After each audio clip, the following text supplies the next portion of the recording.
বক্ষে ভাজে টকটকে লাল গভীর তোটা স্পষ্ট দেখা যাচ্ছে। ক্রিম লাগানোর ট্রাই করছে ফারাহ। একটুখানি ক্রিম লাগাতেই ছটপট করে উঠছে পরক্ষণেই। জ্বলছে ভীষণভাবে।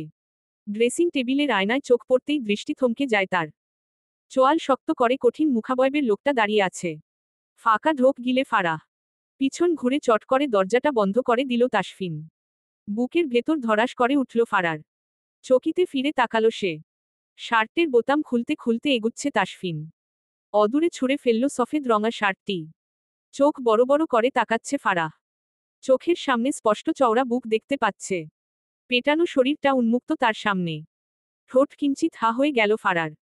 কখন যে তাসফিন অতীব নিকটে চলে এসেছে টের পায়নি সে।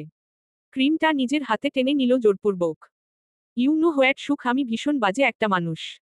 আর এখন যা করতে চলেছি এটা তোমাকে করতে হবে। ফারাহ তাকিয়ে আছে এক দৃষ্টিতে, আঙ্গুলের ডগায় একটুখানি ক্রিম নিয়ে ওড়না টেনে ছুঁড়ে ফেলে অদূরে। বক্ষ ভাজে আঙ্গুল ছুঁয়ে ক্রিম লাগিয়ে দিচ্ছে অনায়াসে। চোখ দুটো খিচিয়ে বুজে নিল ফারাহ।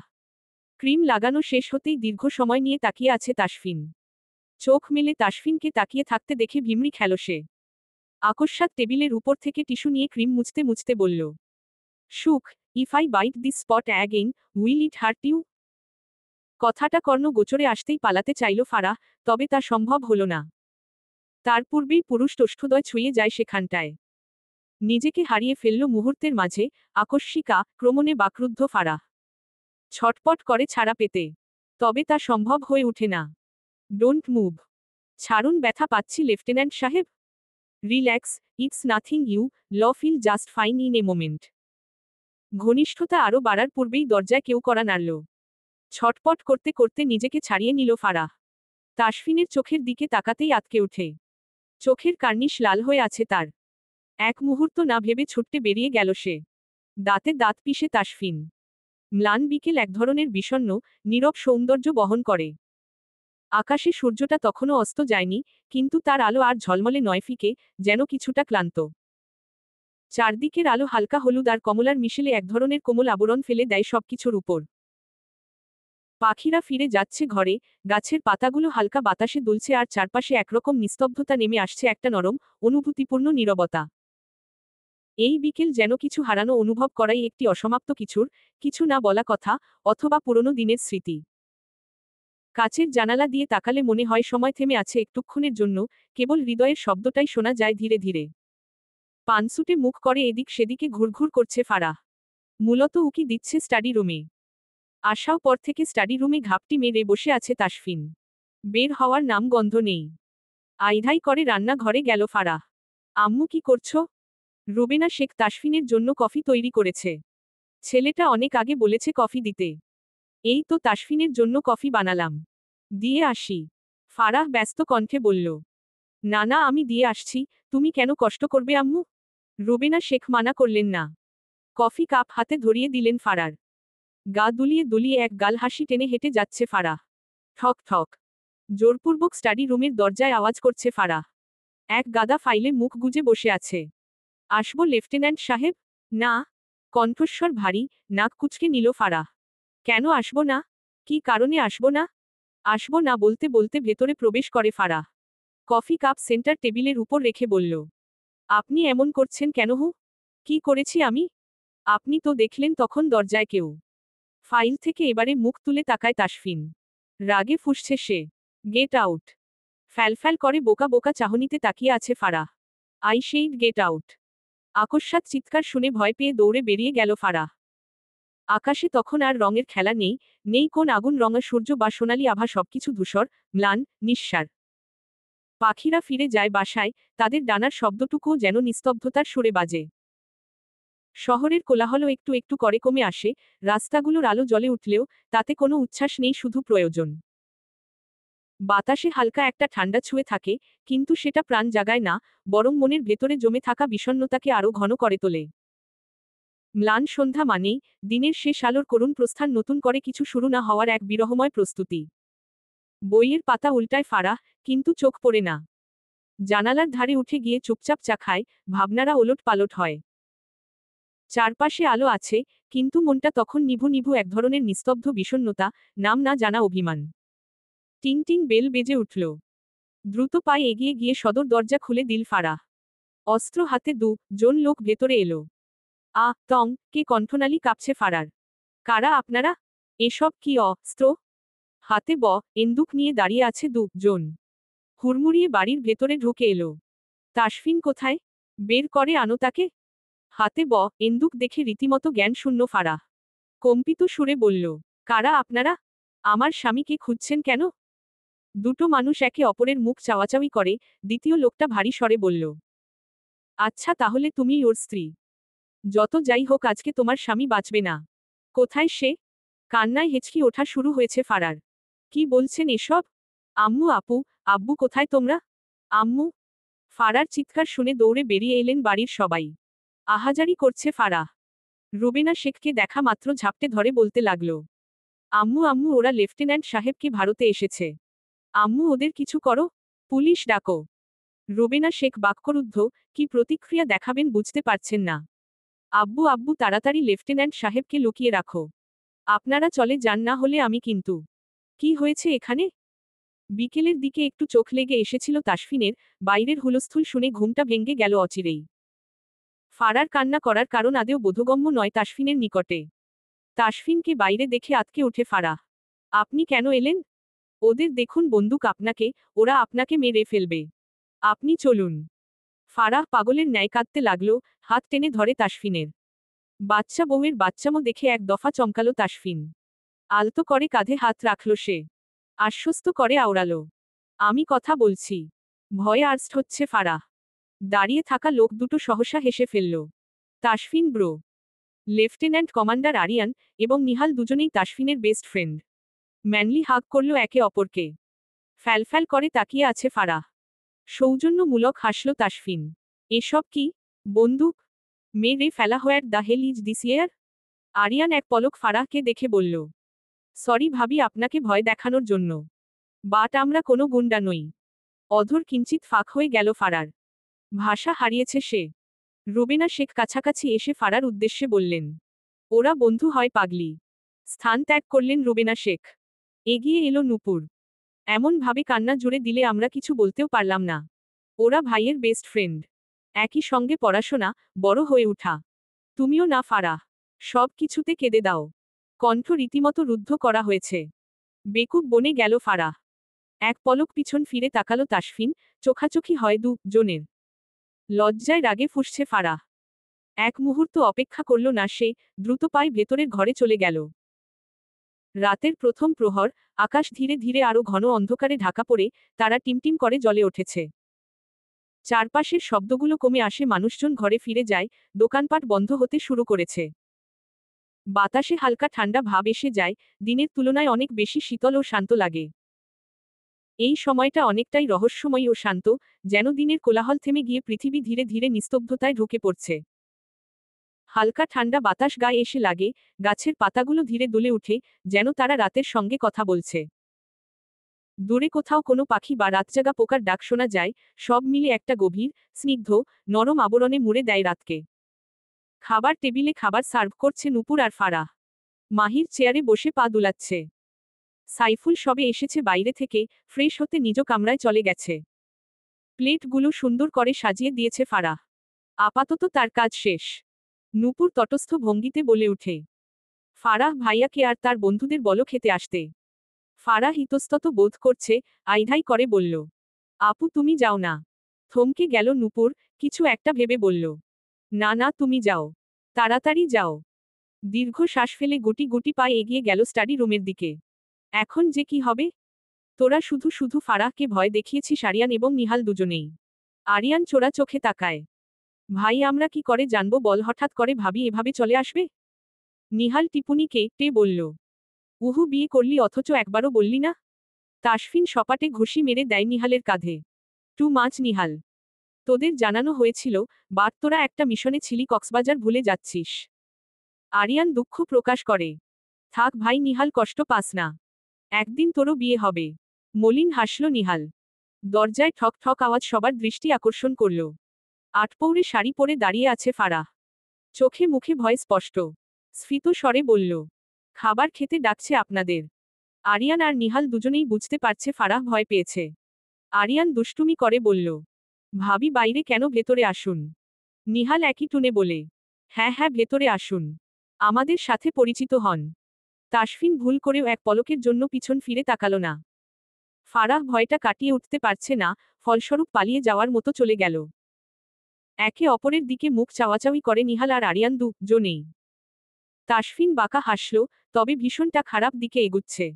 তাকে ম্যানেজ করতে হবে। রাতে খাওয়া দাওয়া হয়েছে, ফারাহ খেতে আসেনি। একটা মানুষ তার ইমোশন নিয়ে কথাটা বাজে বিহেভিয়ার দেখিয়েছে তা মোটেও ভালো লাগেনি ফারার। সে তো ভয় পাচ্ছিল তার স্বামীর কিছু যেন না হয়, অথচ স্বামী নামকা সমীর কিভাবে তাকে হেনস্থা করেছে। আখি বেয়ে গড়িয়ে পড়ল অশ্রুকণা। কান্না পাচ্ছে ফারার। ফোনের টুং শব্দ কানে প্রবেশ করতেই ফোন রিসিভ করে ফারাহ। ওপাশ থেকে প্রাণচঞ্চল এক কিশোরী বলে উঠে, ফারুর আমরা কাল আসছি। স্নেহার কথার অর্থ বুঝতে পারেনি ফারাহ। কোথায় আসছিস? মানে কি বলছিস বুঝতে পারছি না। বান্ধবী জানেমান ফারু, আমরা কাল তোর শ্বশুর বাড়ি আসছি। আমি আর নবীন ভাইয়া। চমকে উঠে ফারাহ, বিস্ময়কর কণ্ঠে শুধোয়, সত্যি? আরে বাবা হ্যাঁ। কিন্তু এমন ভাব করছিস যেন তুই জানিস না। ফারাহ সত্যি জানে না। আমাকে তো কেউ বলেনি। কিছুটা অবাক হলো স্নেহা। তাদের যাওয়ার কথা রুবেনা শেখ এবং তাসফিন দুজনেই জানেন। তাহলে ফারাহকে কেন বলল না? ফারাহ ভাবতে পারছে না। তবে আনন্দ হচ্ছে কাছের মানুষগুলোকে এত দিন পর দেখতে পাবে বলে। গলা খাকারি ভেতরে এলো তাসফিন, তাসফিনকে দেখে পিটপিট করে তাকাচ্ছে ফারাহ। তোমার কি মনে হয় না সুখ আমার উচিত তোমাকে ঝাপটে ধরে চুমু খাওয়া? এরপর শাড়ি খুলে নেওয়া, তারপর থামুন। হাতে কান চেপে ধরে ফারাহ, ধীর পায়ে এগিয়ে এলো তাসফিন, হিসহিসিয়ে বলল, When I finally take you in my arms, my lips will leave marks of longing on every inch of you. ছি ছি বলে লাভ নেই। সিরিয়াস লভ আইট ইউরো, আই মিন ইট। মধ্যরাতের অন্ধকারে ডুবে থাকা সময়টা যেন এক নিঃশ্বাসে থেমে থাকা পৃথিবী। সব কোলাহল থেমে গেছে, মানুষের হাঁটাচলা, গাড়ির শব্দ, দিনের সব ব্যস্ততা সব মিলিয়ে যেন এক গভীর ঘুমে আচ্ছন্ন শহর। চারপাশের অন্ধকার এত ঘন হয়ে যায়, মনে হয় যেন আকাশ আর মাটি মিশে গেছে এক অদৃশ্য চাদরে। চাঁদ যদি না থাকে, তাহলে সেই অন্ধকার আরও গভীর হয়, কোনো আলো নেই, শুধু নরম ঠান্ডা বাতাস, আর দূরে কোথাও হয়তো কুকুরের হালকা ঘেউ ঘেউ। জানালার কাছ দিয়ে তাকালে দেখা যায় শূন্যতা, শুনতে পাওয়া যায় নিজের নিঃশ্বাসের শব্দ। মধ্যরাতের এই ঘন অন্ধকারে অনুভবগুলো অন্যরকম মনে হয়, সময় থেমে গেছে, চারপাশের সবকিছু হারিয়ে গেছে, শুধু তুমি আর তোমার ভিতরের পৃথিবী রয়ে গেছ। এটা একা থাকার সময়, আবার নিজের সঙ্গে কথা বলারও সময়। ম্যাডাম। পরিচিত কণ্ঠস্বর, রাগল ফারাহ। কপাল কুঁচকে এলো তার। একবারের জন্য পিছন ফিরে তাকালো না সে। ট্রাউজারের পকেটে হাত গুজে টান টান হয়ে দাঁড়ালো তাসফিন। ঠোঁটে লছে তার দুষ্টু হাসি। ফারাহ বিছানা গুছিয়ে নিচ্ছে, ঘুমাবে সে। ঠাস করে দরজাটা বন্ধ করে দিল তাসফিন, বক্ষস্থল কম্পিত হয় ফারার। অস্থির চিত্তে তৎক্ষণাৎ বিছানায় উঠে কাঁথা মুড়ি দিয়ে শুয়ে পড়ল সে। সহসা হেসে ফেলল তাসফিন। এগিয়ে গিয়ে বেড সাইডে লাইট সুইচ অফ করে সেও বিছানায় উঠে এলো। গুটিসুটি মেরে শুয়ে থাকা ফারার দিকে এক নজর দেখে টান দিয়ে সরিয়ে দিল কাঁথাটা। আতকে উঠে ফারাহ কম্পিত সুরে বলল, পচা মানুষ, ফাজিল মানুষ, সরেন ঘুমাতে দিন আমাকে। চোখ পাকিয়ে তাকালো তাসফিন, অসহায় চোখ করে তাকালো ফারাহ।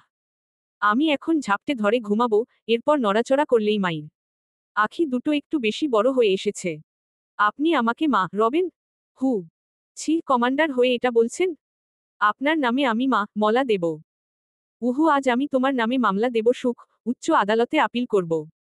এরপর চিরতরে বন্দি বানাবো। খবরদার আমার সাথে লাগবেন না। আমি না আপনার সাথে থাকব না। ফারাহ রাগ করে উঠে গেল তৎক্ষণাৎ, বিছানা থেকে নেমে দাঁড়ালো। আল্লাহ মালুম আপনার মাথায় কি চলে? বিকেলে স্টাডি রুম থেকে বের করে দিলেন, এখন আবার আসছেন বন্দি বানাতে। থাকুন আপনি, আমি আপনার সাথে রুমে থাকব না। দরজার দিকে পা বাড়ানোর পূর্বে উঠে গেল তাসফিন, এগিয়ে গিয়ে সামনে দাঁড়িয়ে পড়ে। থতমত খেয়ে গেল ফারাহ। সরুন সরুন। দেখুন একদম কাছে আসবেন না বলে দিচ্ছি।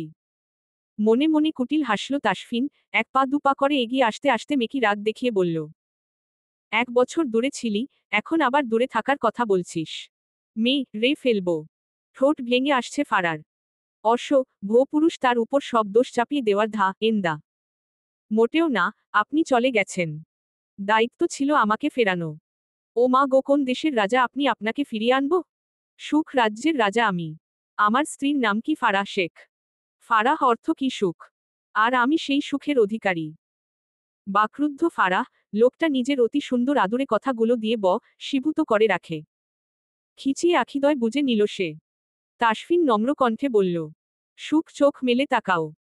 উহু, আপনি আমাকে চোখ দিয়ে শীভূত করে নেন, আমি তাকাবো না আপনার দিকে। কর্ণ স্পর্শ করল চমৎকার একটি হাসির শব্দ। অবাক নেত্রে আখি মেলে তাকালো ফারাহ। তাসফিন হাসছে, সুন্দর তার হাসি। সুখ সুখ সুখ, তুমি এত সরল কেন? কথার মাঝখানে আকস্মিক ফারাহকে কোলে তুলে নিল তাসফিন, এগিয়ে নিয়ে গেল বিছানায়। আলগোছে শুয়ে দিল তাকে, নিজেও চলে এলো বিছানায়। টেনে নিল প্রাণপ্রিয় সুখকে, হাতে ভালোবাসার আলিঙ্গন করে। সুখ, আমাদের সম্পর্ক এখনো পরিপূর্ণ হয়নি। যেদিন সম্পূর্ণভাবে আমি তোমাকে আপন করে নেব সেদিন পূর্ণতা পাবে। তুমি যথেষ্ট ছোট, তোমার পড়াশোনা আছে। আস্তে আস্তে সহজ হও আমার সাথে। এরপর তোমাকে ভালোবাসার চাদরে মুড়িয়ে নেব। এখন আপাতত তোমার কাছে আমার সুখ আমানত রাখা আছে, তা সামলে রাখার দায়িত্ব তোমার। ফারাহ তাসফিনের অভিব্যক্তি বোঝার চেষ্টা করল। এই লোকটা কি সত্যি তাকে ভালোবাসে? হয়তো খুব ভালোবাসে, যা ফারাহ ছোট হওয়ায় দরুন এখনো কি বুঝতে পারছে না। তার সুন্দর কথাগুলো মনে কেড়ে নিচ্ছে ফারার। আকস্মাৎ হেসে ফেলল তাসফিন। সরি মিসেস শেখ, আমি জানি না নিজেকে কতখানি কন্ট্রোল করতে পারবো। বাট হ্যাঁ, কন্ট্রোল করতে পারলে সমস্যা নেই, ছোট হলেও আমি ঠিক ম্যানেজ করে নেব। কথাটা বলেই চোখ টিপে তাসফিন। লজ্জায় কুকড়ে যায় মেয়েটা। এতক্ষণ ধরে ভালো ভেবেছিল, কিন্তু অবাধ্য লাগামহীন লেফটেন্যান্ট সাহেব কখনো ভালো হবার নয়। আপনি মানুষটা ভীষণ অভদ্র। কিভাবে বুঝলে? দেখেই তো বোঝা যায়। কিন্তু আমি তো এখনো কিছু দেখাইনি। লজ্জায় কান গরম হয়ে আসছে ফারার। না, আর শুনতে পারবে না সে। উঠতে নিল আবারও, তবে এবারে তাকে ডিরেক্ট কোলে নিল তাসফিন। পা ছড়িয়ে বসেছে ফারাহ। ফ্যালফ্যাল করে তাকিয়ে আছে তাসফিনের মুখ পানে। সুখ, I need you right now. না, আমি প্লিজ। I can't. উতলা হয়ে উঠে তাসফিন, নিজেকে উন্মুক্ত করে সফেদ রঙা শার্ট হতে। হাতে আঁকড়ে ধরে ফারার সরু কোমরখানা। মত্ত হয় তার বক্ষ ভাজে। আকস্মাৎ তাকে থামিয়ে দিল ফারাহ। থেমে যান। মুখ তুলে চাইল তাসফিন, বোঝার চেষ্টা করছে ফারার অভিব্যক্তি। মেয়েটা কাঁপছে থরথরিয়ে। ফিসফিসিয়ে বলল, মেয়েলি সমস্যা। বাচ্চা বাচ্চা মুখ করে তাকালো তাসফিন, নিজের চুলগুলো ছিঁড়তে ইচ্ছে করছে তার। তার কপালে কি সুখের ছোঁয়া নেই। ওয়াশরুম যাব। ঠোঁট উল্টে তাকালো তাসফিন, শান্ত স্বরে বলল, প্লিজ। কিচ্ছু হবে না, আই প্রমিজ। ফারার অসহায় মুখ দেখে কিছু বলতে পারল না তাসফিন। কোলে নিয়েই তাকে নিয়ে গেল ওয়াশরুমে। তাসফিনের অসহায় মুখখানি দেখে মনে মনে হেসে ফেলল ফারাহ। ল্যাপটপ নিয়ে বসে আছে সাইফুল, উকি দিয়ে এক পলক দেখে নিল নূপুর ঘুমিয়েছে কিনা। ভালো করে লক্ষ্য করে দেখল সে গভীর ঘুমে আচ্ছন্ন। ছোট মাহির এক পাশে চুপচাপ ঘুমিয়ে আছে। সাইফুল ল্যাপটপের শাটার অফ করে উঠে গেল। থাইগ্লাসটা টেনে বাইরে ব্যালকনিতে চলে গেল। ফোনটা ট্রাউজারের পকেট থেকে বের করে একজনকে কল করল। হ্যালো। ওপাশ থেকে পুরুষালী কণ্ঠস্বর ভেসে এলো। হ্যাঁ বলো। কালকের ভেতরে আমার মালগুলো ডেলিভারি চাই, উপর মহল থেকে আদেশ করেছে। ওকে পেয়ে যাবেন। ফোনটা পকেটে রেখে দিল। একটি নতুন ফাইল, সবগুলো ফাইল লেফটেন্যান্ট নাইম ইসলাম নিজে নিয়ে উপস্থিত হয়েছে বাড়িতে। তাকে ডেকে আনার একটি যথাযথ উদ্দেশ্য রয়েছে। সকাল সকাল নাইম ইসলামকে দেখে চমকে উঠে সৌহার্দ্য। নাইম, তুমি?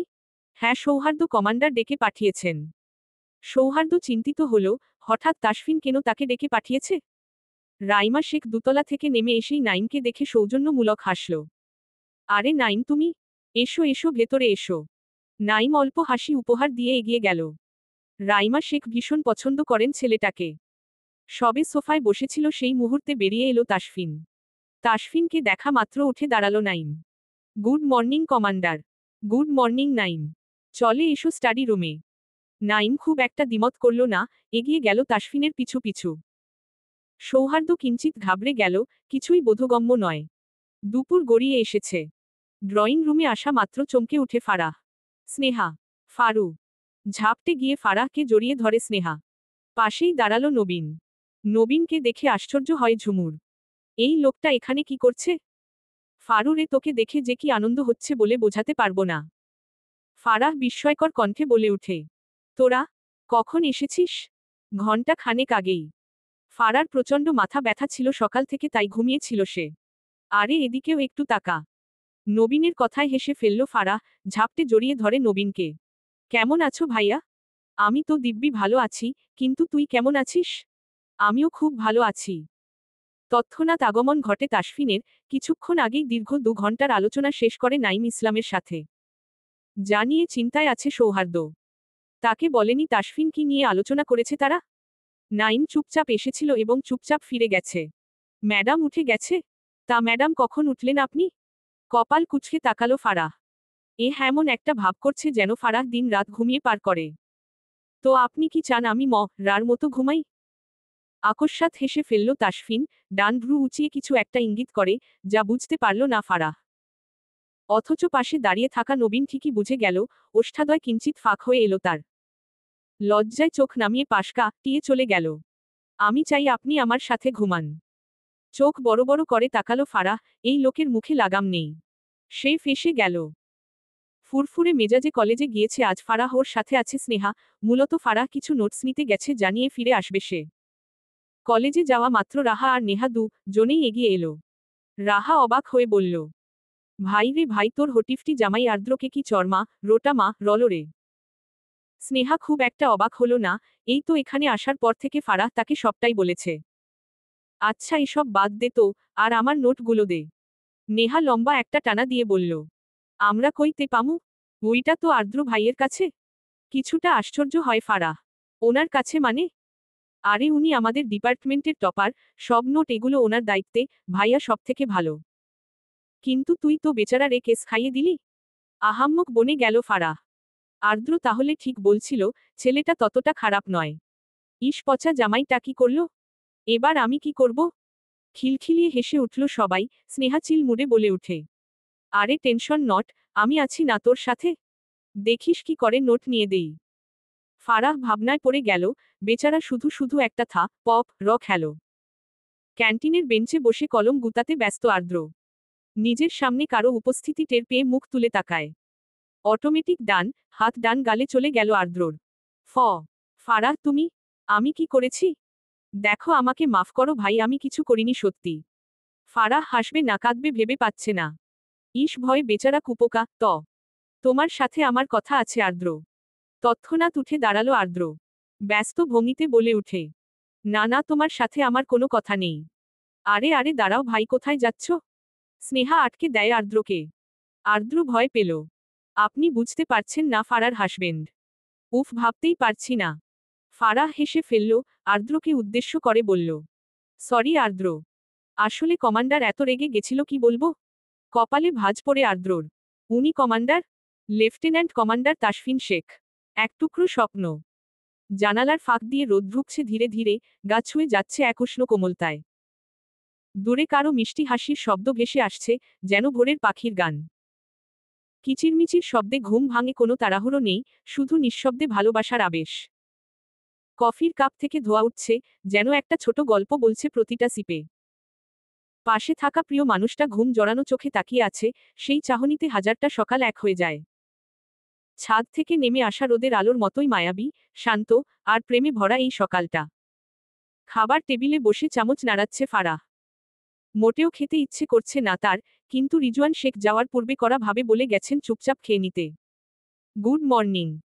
পুরুষালী কণ্ঠস্বর, ঘাড় ঘুরিয়ে ডানে তাকালো Farah. Off white shirt in করা, সাথে ব্ল্যাক জিন্স। একেবারে রেডি সে। আচ্ছা কোথায় কি যাচ্ছে? হয়তো বা। না হলে এতদিন এখানে আসার পর থেকেই দেখেছে সকালে টি শার্ট এবং ট্রাউজার পরে সকালে থাকতে। Good morning. খাচ্ছেন না কেন ম্যাডাম? আপনি কোথায় যাচ্ছেন? বেডে জেল মাখাতে মাখাতে বাঁকা হাসল তাসফিন, ফারাহকে জ্বালানোর জন্য বলে উঠে, গার্লফ্রেন্ডের সাথে মিট করতে। আশ্চর্যের ন্যায় তাকালো ফারাহ। বউ থাকতে গার্লফ্রেন্ড? কি? আপনি পরকিয়া করছেন? না আমি কিয়া পার্ট করছি। মানে? নাথিং। চিকন নাকটা ক্রমশ লাল হচ্ছে ফারার। এই আপনার সত্যি গার্লফ্রেন্ড আছে? হু। খেতে খেতে জবাব দিল তাসফিন। এই বুঝি ফারাহ হাত পা ছুঁড়ে কেঁদে ফেলবে। আমার একটা বউ আছে, ফুটফুটে আদরে বউ। সেই আমার গার্লফ্রেন্ড। চোখ পিটপিট করে তাকালো ফারাহ, চওড়া হলো ওষ্ঠ জোড়া। তৎক্ষণাৎ কর্ণ স্পর্শ করল গম্ভীর স্বর। শুনলাম কাল আর্দ্র সাথে দেখা করেছ?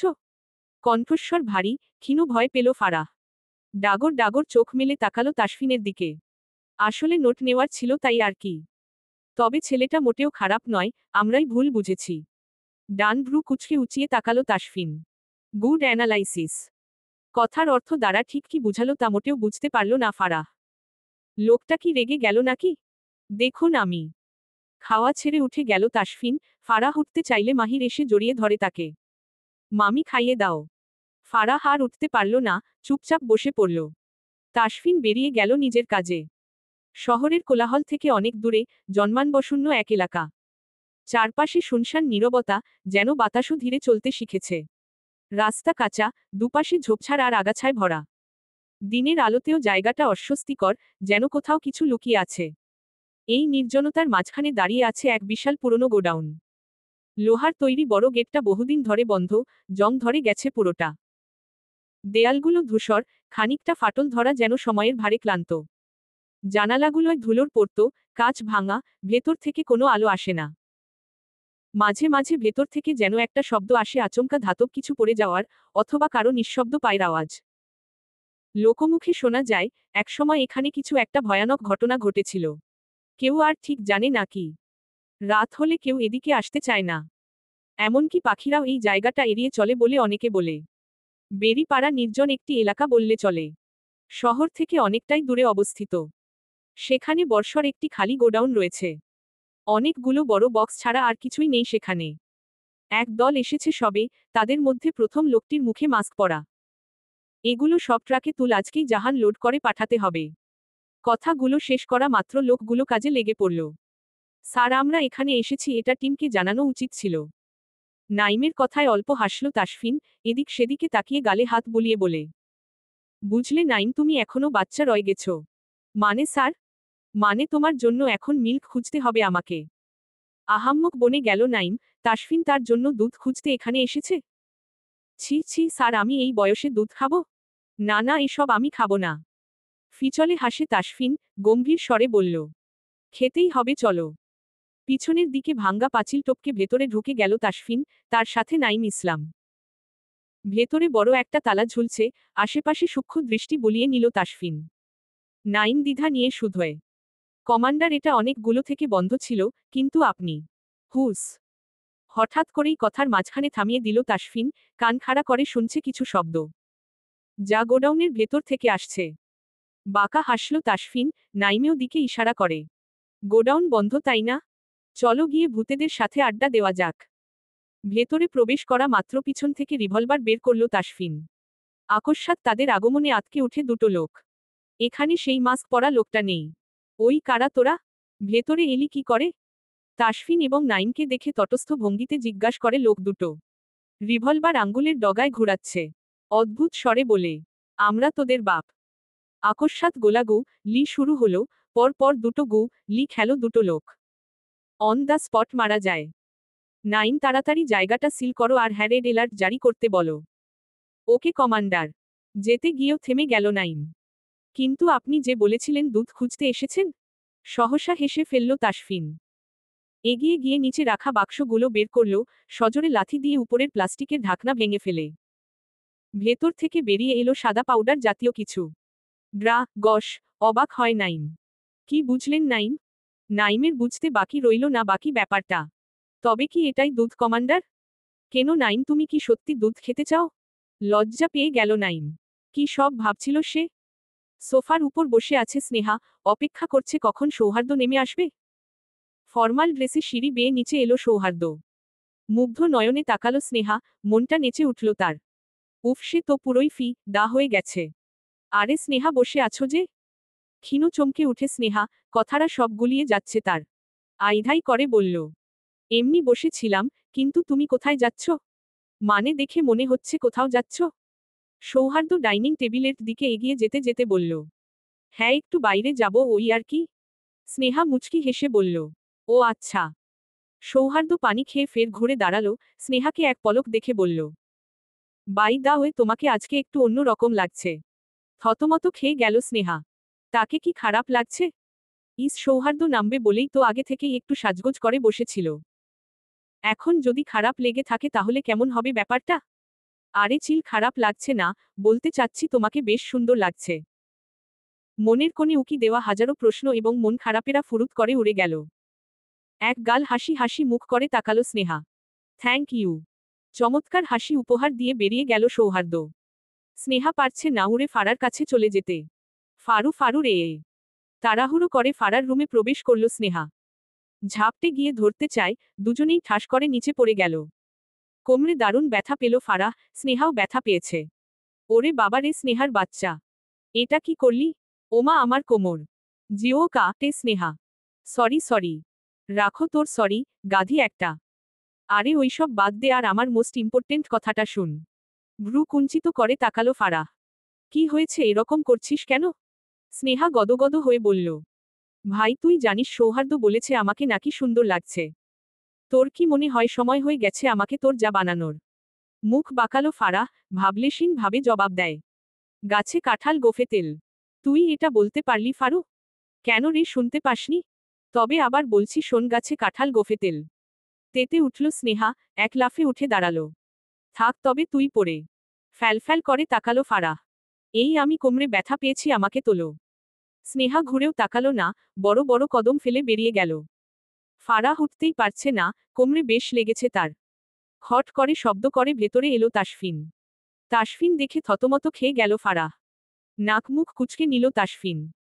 এভাবে প্রতিবন্ধীদের মতো ফ্লোরে গড়াগড়ি খাচ্ছ কেন? মাথায় আকাশ ভেঙে পড়ল ফারার, তাকে প্রতিবন্ধী বলল? আপনি আমাকে প্রতিবন্ধী বলতে পারলেন লেফটেন্যান্ট সাহেব?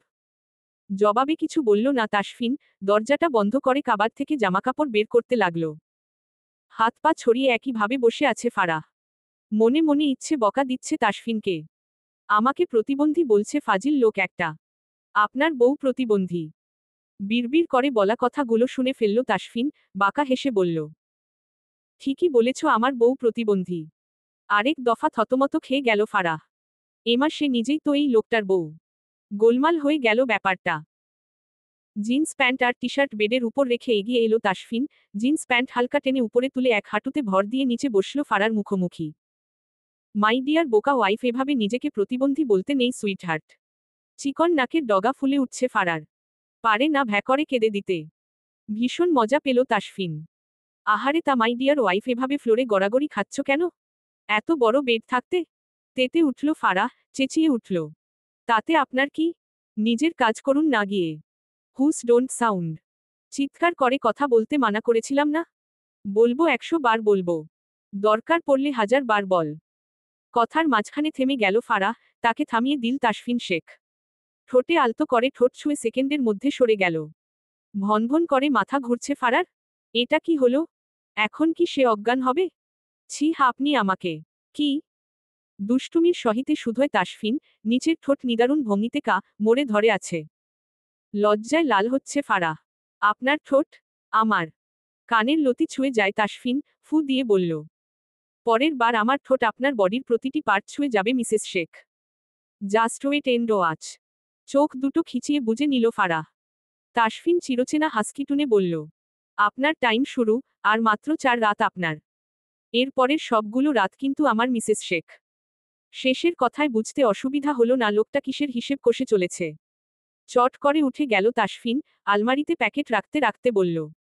আপনার ন্যাপকিনের প্যাকেট রাখলাম। আর কিছু লাগলে? ছি, আপনি শেষমেশ এসব? গা দুলিয়ে হেসে ফেলল তাসফিন। যেহেতু আপনি আমার, তাহলে আপনার সব জিনিসের খেয়াল তো রাখতেই হবে, সুখ হিসেবটাও রাখতে হচ্ছে। আফটার অল এরপর আমার বাসর রাত। লজ্জায় লাল হয়ে আসে ফারা, তাসফিন একই ভঙ্গিতে বলল। বাসর শঙ্খ টেভু গোছি ম্যাডাম, এবার তো বাসরটা করতে দাও। চলবে।